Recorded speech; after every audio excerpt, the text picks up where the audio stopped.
Hello my dear students, welcome to all of you in a new English session. In this session we will have Unit 4 in Hello, and the title of this unit, as you have seen, is Changing English. The unit is presented by Mr. AMR FATHY.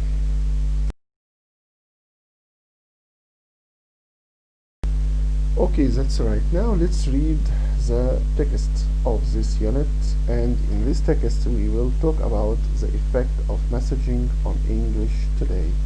Again, in this passage we'll talk about the effect of messaging on English work today. Now please read this article as soon as possible. It's great. Hope you like it. Hope you like it. For in-readers who can't understand the language of the text messaging, the translation is: please read the article as soon as possible. It's great. I hope you like it. Again, please read the article as soon as possible. It's great. I hope you like it. In text messages, abbreviations. So, what's the meaning of abbreviation? Yes. I mean by abbreviation short forms of a word or expression. Again, I mean here by abbreviation a short form of a word or expression. Again, so in text messages, abbreviations, emojis. What do you mean of emojis? I mean by emojis icons similar to an emotion used in electronic messages and on websites originally in Japan, as an example. So we use what in text again. In the text messages, abbreviation, emojis, and numbers are all used to make communication quicker.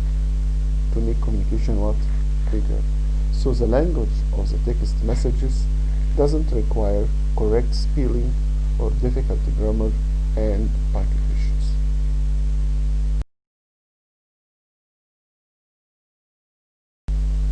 Okay, so messaging language is appearing in everyday English more often. So when people write emails, many of them use a lot of abbreviations and emojis. Some people use less punctuations, but others use more than they need. So, is messaging language damaging English? So this is a very important question. Again, the question is messaging language damaging English؟ يعني هل ده بيأثر على اللغة الإنجليزية؟ يعني if we use a lot of abbreviations and emojis, does it affect on the English languages? Messaging, sure, of course, messaging language may be fun to use with friends.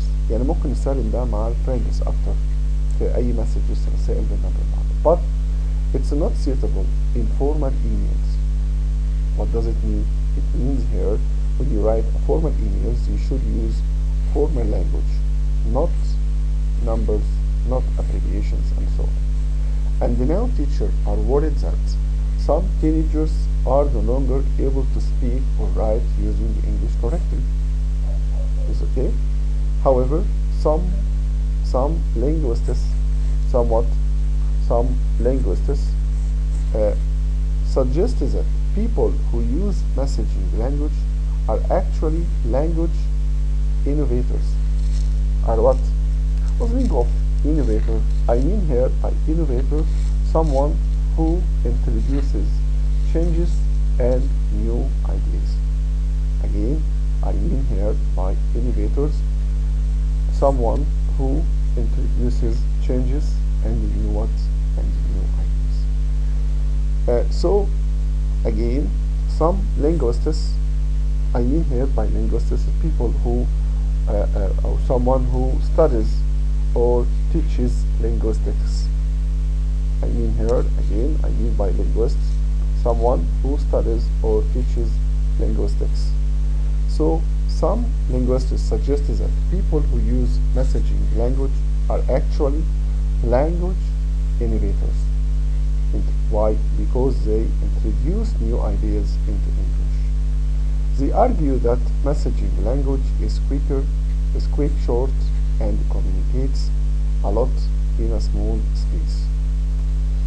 Whether or not you like messaging language, English is continuing to change. This is the final conclusion. Again, whether or not you like messaging language, English is continuing to change.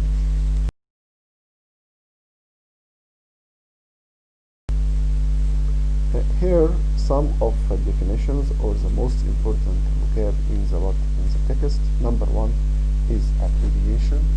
What does it mean? I mean by abbreviation a short form of a word or expression. Again, I mean by abbreviation a short form of a word or expression. Number two is innovator, and I mean here by innovator someone who introduces changes and new ideas. Again, I mean by innovator someone who introduces changes and new ideas. لو شخص مبتكر عم يبتكر أفكار جديدة. Number three is formal. I mean by formal made or done officially. Again, we mean by formal made or done officially. Number four is emoji. I mean by emoji an icon similar to emotions used in messages. Number five, linguist. What do you mean by linguist? Someone who studies or teaches linguistics. This is for linguist. Number six is tone.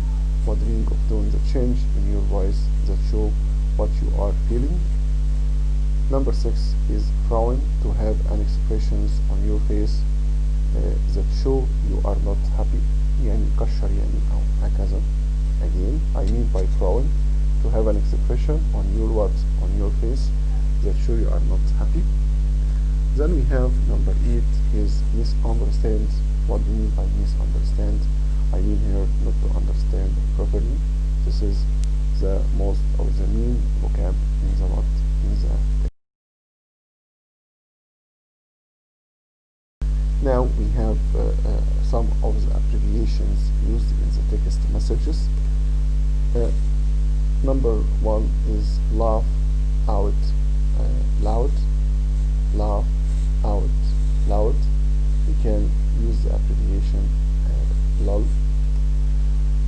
Number two is please. Number three is great. We can write great in abbreviations way like this. Number four is thanks. We can write THX. I mean here by these abbreviations I mean thanks. We can write tomorrow like this as abbreviation. We can write as soon as possible like ASAP, as soon as possible, or I don't know, ITK, or I don't know, or see you later like this.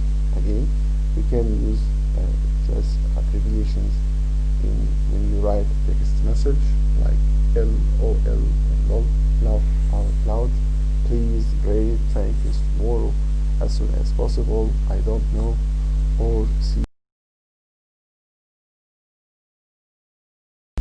Okay, that's right. Here we have some of words, some of the sentences. In these sentences, you will choose the right answer. Number one, UN is the space of the United Nations Organization. Abbreviation, summary, abbreviation, or shortage. Of course, the right answer will be what? Abbreviation. So UN here is abbreviation of the United Nations Organization. يبقى أي حاجة فيها اختصارات بتبقى اختصار لحاجة، زي مثلا USA certain one is abbreviation of the United States of America. So this is what Okay, that's right. Number 2, I usually use Facebook and Twitter to to space in touch with all my friends. Again, I usually use Facebook and Twitter to space in touch with all my friends. So the right answer is it lose, miss, pass, or stay? Lose, miss, pass, or stay? Of course, the right answer in number 2 will be stay in touch with. Would be what? Stay in touch with. We have keep in touch with and stay in touch with. They have the same what? The same meaning. عندي keep in touch يبقى على تواصل مع. في stay in touch. طبعا the opposite of keep in touch with or stay in touch with is lose touch with. يعني يفقد التواصل معه. Okay يا ولاد؟ يبقى number 2 the right answer will be what? Stay in touch. Yes. Number 3, my friend sent me a text space telling me that he would be late for the meeting. The answer: message, message, passage, messenger. Again, choices. We have 4 choices من 4 اختيارات. Number A message or message. Correction في message. We have message and message. Number C passage and number D is messenger. Of course, the right answer here in number 3 will be what? Message. Number A. So number A will be the right answer. في فرق طبعا بين message ومساج. وعارفين مساج كنوع بتستخدم في السبا دايما هكذا. But the right answer here will be what? Message. It will be number A. Number 4, the space between the rich and the poor has become wide after coronavirus crisis. Again, the space between the rich and the poor has become wider after coronavirus crisis.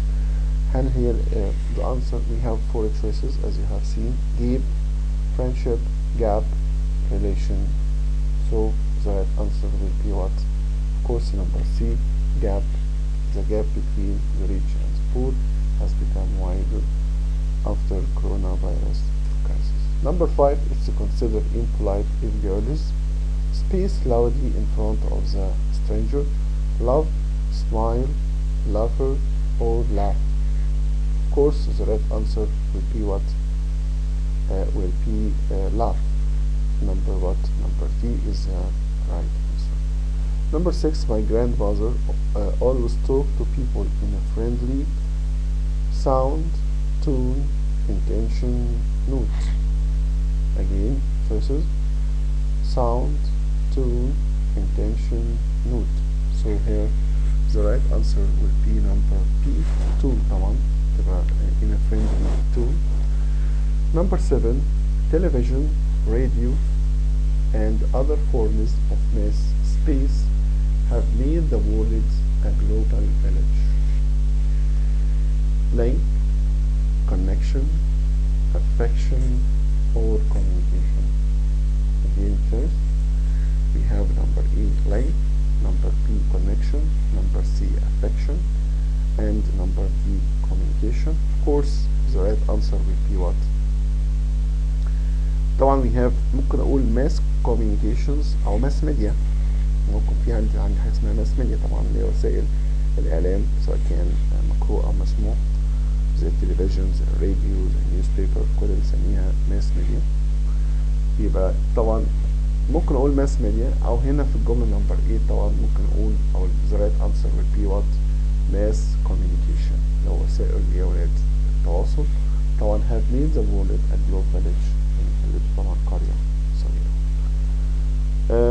Number 8, when I email my friends, I always use abbreviations and pens, rulers, pencils, or emojis. So the right answer will be what? Emoji. So it will be the right answer. This is for some of the sentences. Okay, now let's move to the grammar of this unit. The grammar of this unit is divided into 2 parts. نقدر نقول إن هو متقسم إلى جزئين. The first part is about reporting verbs. طبعا هنا in this slide we will revise هنراجع مع بعض some of the important reporting verbs that can be used in the reported speech. Number one, verbs used to report orders. هنا هنتكلم عن when some of the reporting verbs that are used to report orders. طبعا احنا عارفين طبعا report speech. We have the report speech in the statement, in the questions, and in the in the order. Here we will focus on how to use some of the reporting verbs when I use order in the reported speech. Of course, if you want to express about report orders, you can use tell, order, or instruct.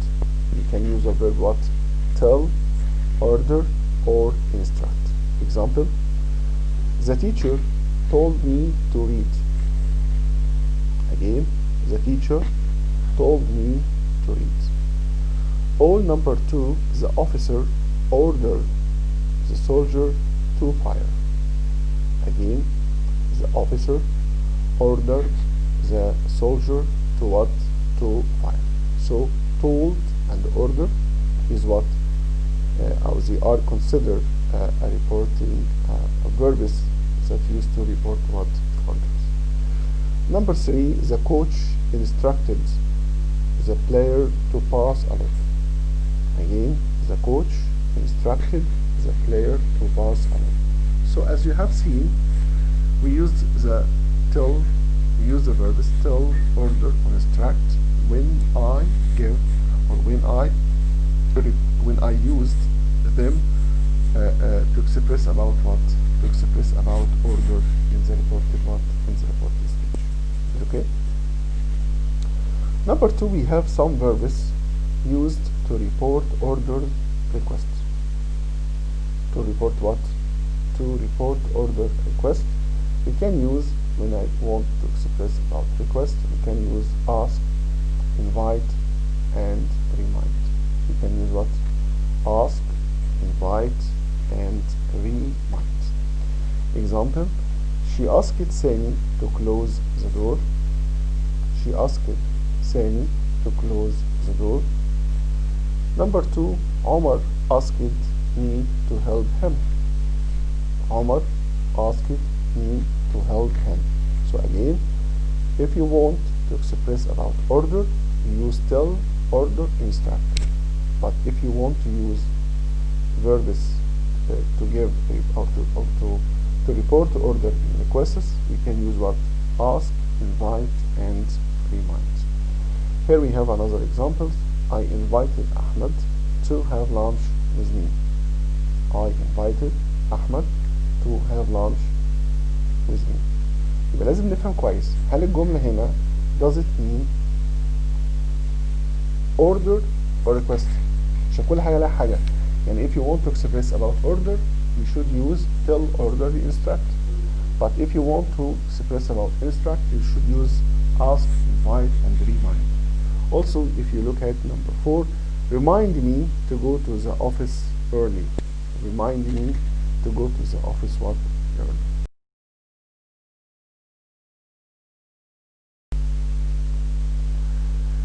Now let's go to number 3. Number 3 here, we have some verbs used to report positive advice, include, advise, or encourage. Example: her parents always encourages her to sing. Again, her parents always encourages her to what? To sing. So if you want to express about advice, you can use the verb advise or what? Or encourage.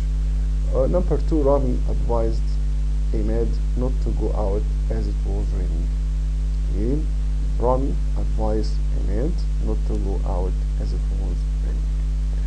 Also, number 4, we can use verbs used to report negative advice. We have positive advice and we have negative advice. Take care. If you want to express about positive advice, you can use advise or encourage. but if you want to use negative advice, you can use warn. You can use what? Warn. Example, she warned him not to smoke. Again, she warned him not to smoke. So here we have a negative advice. We have what? A negative advice. So again, if you want to express about positive advice, you can use what? You can use advice or encourage. And if you want to use negative advice, you can use the verb warn. Is it clear? Another example, when would you warn people not to use messaging? Again, when would you warn people not to? Is it okay? Now let's move to the second part of the grammar. Here in the second part of the grammar in this unit, in 4, in hello, we will revise how to use or how to express about possibility in the past. And this take care, because this part is very, very important. Again, in the first part we had some of the verbs to express about order in the reported speech, and here we will talk about how to express about possibility in the past. If you want to express about possibility in the past, we can use could plus infinitive. We can use what? Could plus infinitive. And when I use could plus infinitive, we use it to refer to the general ability to do something in the past. Again, to refer to the general ability, ability to do what? To do something in the past. Example, our team could beat the star team last week. Again, our team could beat the star team last week. So here we use could here to express about general ability in the past. عندنا طبعا في عندي can ability in the present، في عندي could طبعا ability in the past. Number 2, we can use could have plus PP. في فرق بقى بين could plus imperative و could have. بالتأكيد في فرق. ايه الفرق؟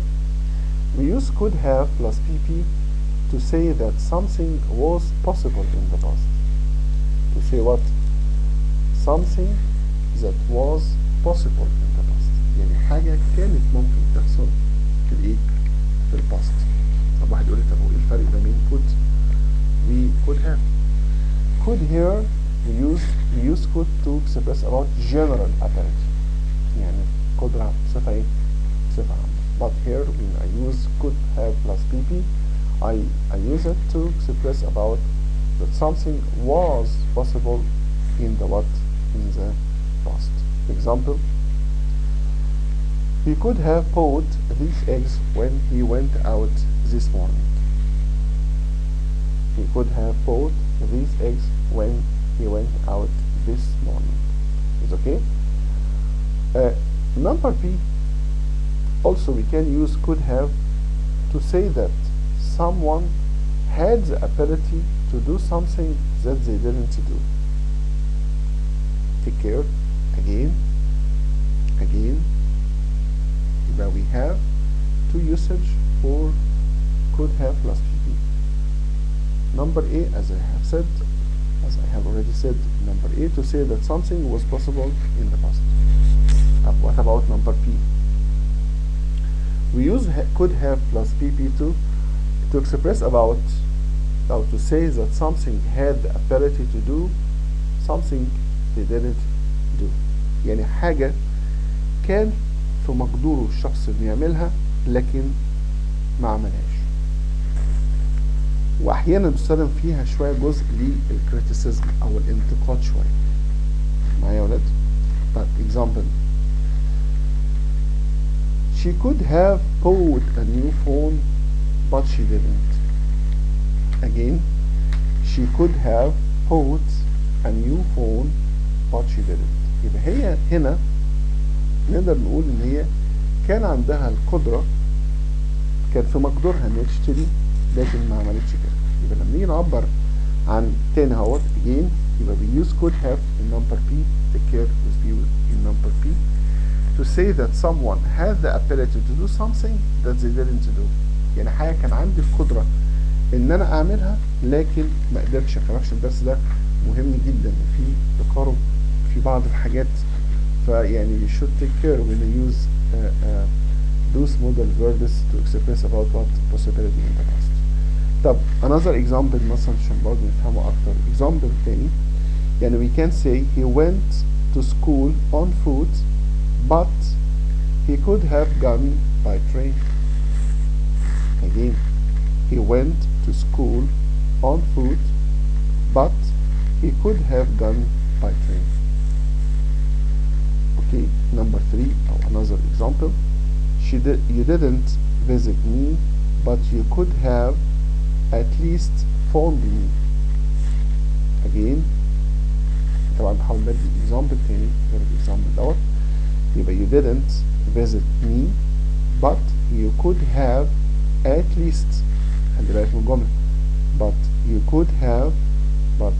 could have at least phoned me، بس على الأقل كنت اتصلت ايه بيا. إذا هنا فيها نوع شوية من الكريتيسيزم زي ما قلنا، أو فيها نوع من الانتقاد زي الجملة دي كده she could have bought a new mobile but she didn't.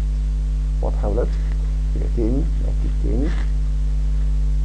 Again when I express about possibility in the past I can use number 1 as you have seen زي ما شايفين كده معايا could plus infinitive، وقلنا إن could plus infinitive it's used to express about general ability.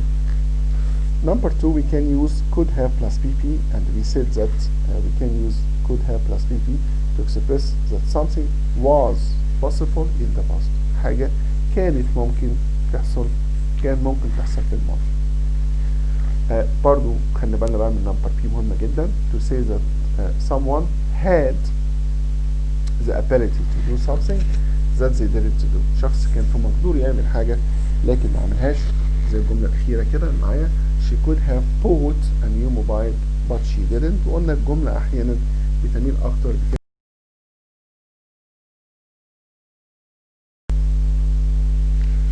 Okay, that's right. Now, what about the impossibility in the past? يعني نيجي نعبر عن impossibility في الماضي. يا ترى بستخدم ايه؟ Number A couldn't plus infinitive. يعني هنا بعبر عن عدم القدرة. طبعا we use couldn't plus infinitive to express about when you are unable to do something in the past. حاجة انت ما كنتش قادر تعملها في الماضي. يعني example I couldn't get the full mark in math yesterday as the exam was for giants. Again I couldn't get the full mark in math yesterday as the exam was for giants. يبقى هنا ما قدرتش ان انا احل الامتحان كان يعني للناس جينيوس الناس العباقرة. يبقى هنا في impossibility in the past. معايا يا ولاد؟ Also we can use زي ما قلنا هناك في could plus infinitive و could have plus PP. هنا برضه نفس الفكرة.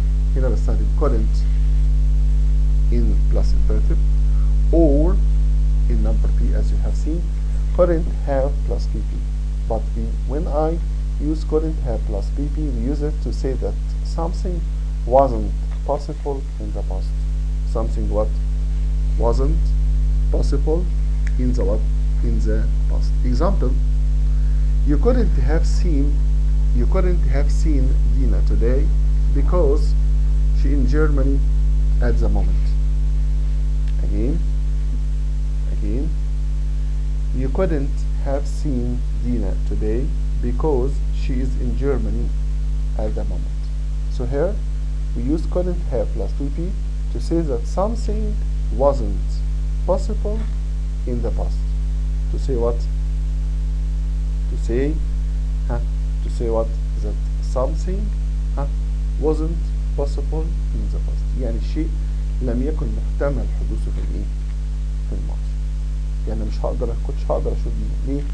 لان هي دلوقتي في ألمانيا. إذا كنا نمبر مهمة جدا. تاني يبقى عندي couldn't plus infinitive دي بنعبر عن ايه؟ قلنا when you are unable to do something in the past. But I use couldn't have plus pp to say that something wasn't possible in the past. ما كانش ممكن او ما كانش متاح في الايه؟ في الباست. Number D regret in the past. طبعا هنا بنتكلم على يبقى احنا خدنا 3 حاجات. Number 1 possibility، بعد كده خدنا اللي هي impossibility، ودلوقتي بنتكلم على حاجة اسمها regret in the past، ازاي نعبر عن الندم في الماضي. طبعا when I express about regret in the past I can use should have plus pp or ought have plus pp. يبقى عندي حاجتين عشان نعبر عن الندم، حاجة انت ندمان عليها انك عملتها في الباست. يبقى ممكن you can use should have plus pp or ought have plus pp. يعني ايه بالعربي؟ يعني كان يجب ان انا اعمل كذا، كان المفروض ان انا اعمل كذا، دي معنى الاكسبريشن ده. example I should have worked harder at school. I should have worked harder at school. كنت المفروض اشتغل على نفسي احسن من كده في المدرسة. او الجملة نمبر 2 I ought to have studied harder last year. I ought to have studied harder last year. يبقى ده يا ولاد بنسميه regret. يبقى عندي تاني، يبقى عندي خدنا نمبر 1 عشان بس ما نلخبطش، احنا خدنا possibility in the past، بعد كده اتكلمنا عن impossibility نمبر C. طبعا now we talk about how to express about regret. يبقى when I express about regret in the past ممكن استخدم حاجتين should have plus pp or أو ought have plus pp. should have plus pp or ought have plus p. يعني حتى الجملة تبقى معناها كان ينبغي، كان من المفروض أعمل كذا. طبعا in the also we can use shouldn't have plus pp or ought not have plus pp. طبعا we use them to say that something in the past wasn't a good idea. يعني حاجة كانت في الماضي لم يكن واجبا ان انا اعملها، ما كانش لازم ان انا ايه اعملها. يبقى ده يبقى عندي should have shouldn't have. should كان المفروض اعمل كذا، طب shouldn't have ما كانش المفروض اعمل كذا، ما كانش لازم اعمل كذا. يبقى سواء كان هتستخدم should have or shouldn't have, both of them use both of them to express about what regret in the past. Example I shouldn't have insulted him. Again, I shouldn't have insulted him. He was angry and I am sorry. He was angry and I am sorry. Is it okay? يبقى again نرجع تاني سريعا what we had in this slide. يبقى number C impossibility، يبقى عندي حاجتين couldn't plus infinitive أو couldn't have plus pp. Number T, when I express about regret in the past, I can use should have plus pp or ought have plus pp or shouldn't have plus pp or ought not have plus plus. That's right. Now here we have some sentences. Choose the correct answer. Number 1, the teacher space that we must open our books at page 20. So we have tells, told, said to, said. يبقى the right answer here in this sentence will be what? طبعا tells, no. Told, if you use told, should be told me, told him, told her. طبعا لازم we should use objects after what? After told. So the right sentence, so the right answer here will be what? Said. Number D. As a teacher said that we must open our books at page what? At page 20. طبعا number 2, my friend told me a space on the wall not to set ولا to not set ولا for set ولا not ولا not set on the wall. طبعا خلي بالنا ان دي دايما في report speech في الاوردر دايما بستخدم to or not to. again بستخدم دايما to كذا، نيجي نحول الجملة من direct إلى reported في الأوردر دايما we use to or not to. So what is the right answer here? So the right answer, my friend told me not to sit on the wall.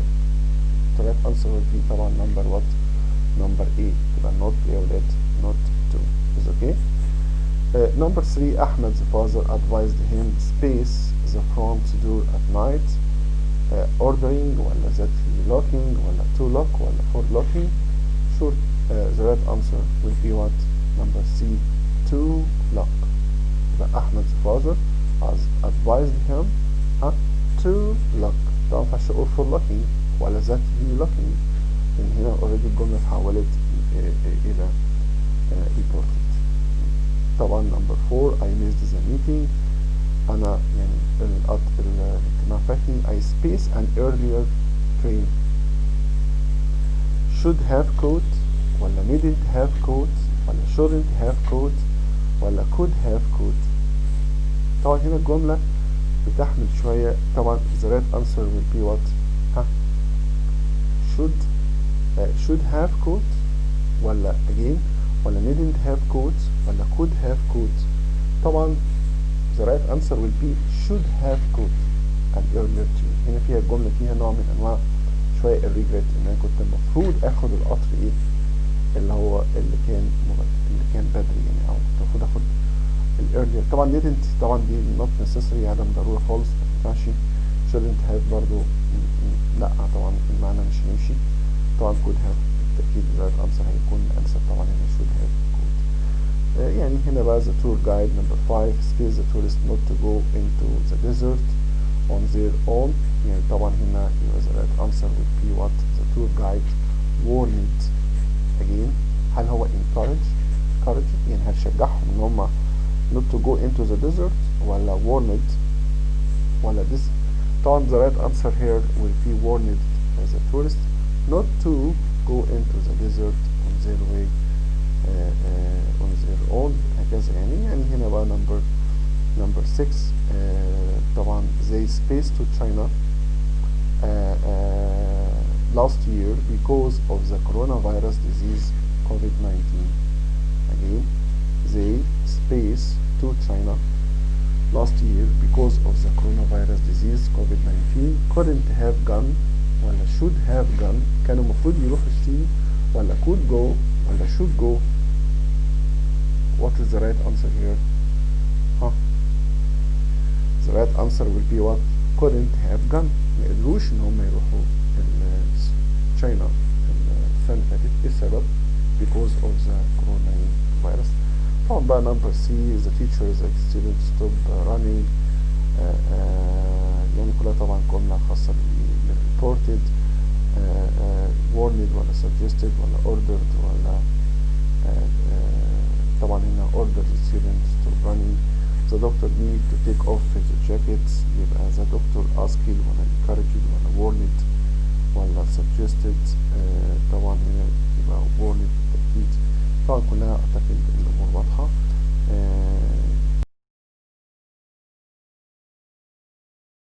That's right. Finally, I'd like to thank all of you and seeing you in a new English session. Thank you so much.